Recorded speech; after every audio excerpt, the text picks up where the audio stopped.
Hey guys, Gary Grate here again, Charles Gracie Academy, Reno. I'm going to go over, Clinton Welch with me this week, and go over just a couple kind of reversals from the bottom of cross side, some get-ups and some rolls. They're pretty easy to do.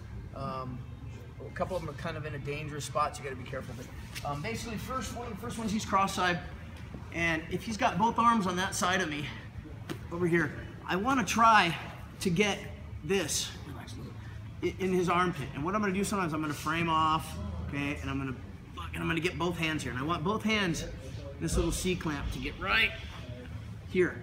And what I'm doing right here, I'm going to extend him with both hands and lock my arms out. The hard part is I want to keep, once I lock him out, I'm going to drop just to one arm, to where this arm. Once it's locked out, it's pretty hard for him to fight back and resist. It's a stiff arm. If it's bent, he's going to have a time to get back. So I want to lock this out, and I want to lay my knees down towards his head, keep this arm locked, get up on my forearm, and I keep laying my legs down, and I'm just going to either try to roll him or just pull my knees out, come out on top. And several different things will happen depending on how he reacts. Sometimes he'll go up, you can actually stand up, get back to your feet. Sometimes he'll roll right over. Sometimes your legs will come down and you'll just shrimp out and get back to guard.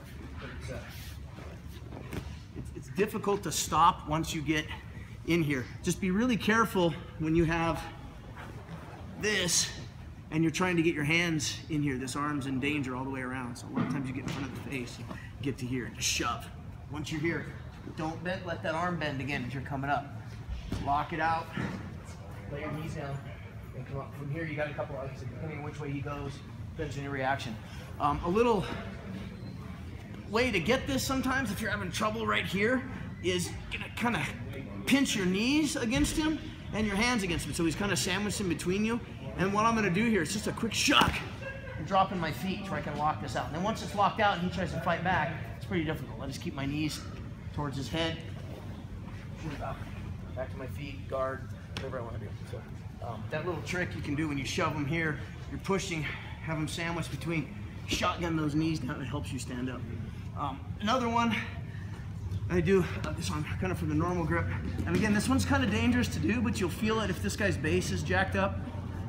I'm gonna get this forearm in front of his head, and I'm gonna frame off right here first. And I'm gonna shrimp just a little bit to make some space right here. And this arm's coming in here, and I wanna catch right below his butt, right here below his glute, top of the hamstring. I want my hand down here, getting trapped and pinched and stepped on and bicep spliced and all that. So when I get in here, come right here and keep it tight up against his quad.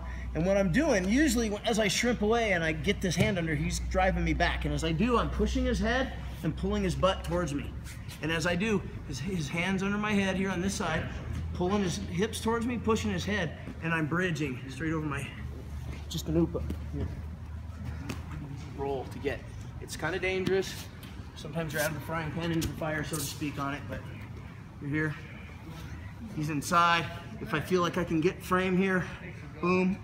I feel like I don't like his bait, I'll get here. And as he drives back, I push. And then I hook shot here, pushing here. I'm not trying to roll him straight over his head. Pushing here, hook, pulling here, and then hook shotting this way. Good upa, straight over my head. A couple counters to this when he gets that armpit push. What happens is people try to fight back, and it's almost like the harder I fight back, the easier it is for him to push himself out, okay? So a couple counters to do. As he's pushing, as soon as he starts, go back first, as soon as he starts to push, right there, as soon as that happens, I'm planting and I'm hopping up right here and trying to catch an armbar on this. But I have to do it immediately. If I wait too long, I'm way too far off, too far away from him, can't get to his head before I go down. The other one you can do if you're a little late on it, as he pushes, is stop pushing back and just go the direction he's pushing you a little faster than he is and try to clear that arm and come back. There's a couple of little things you can do, but those are two most prevalent ones. But the very first one, as soon as he starts to push, if you know it, hop up, armbar. Second one, try to release that pressure, clear the arm and come back in. And then on the roll, again, be careful when you get that in there, but the big thing on your roll is get in front of the face first, shrimp under the leg, and then as you come back under, push his head, pull his hips. So his head's down by your hips and his hips are up down by your head. And then you're looping him over.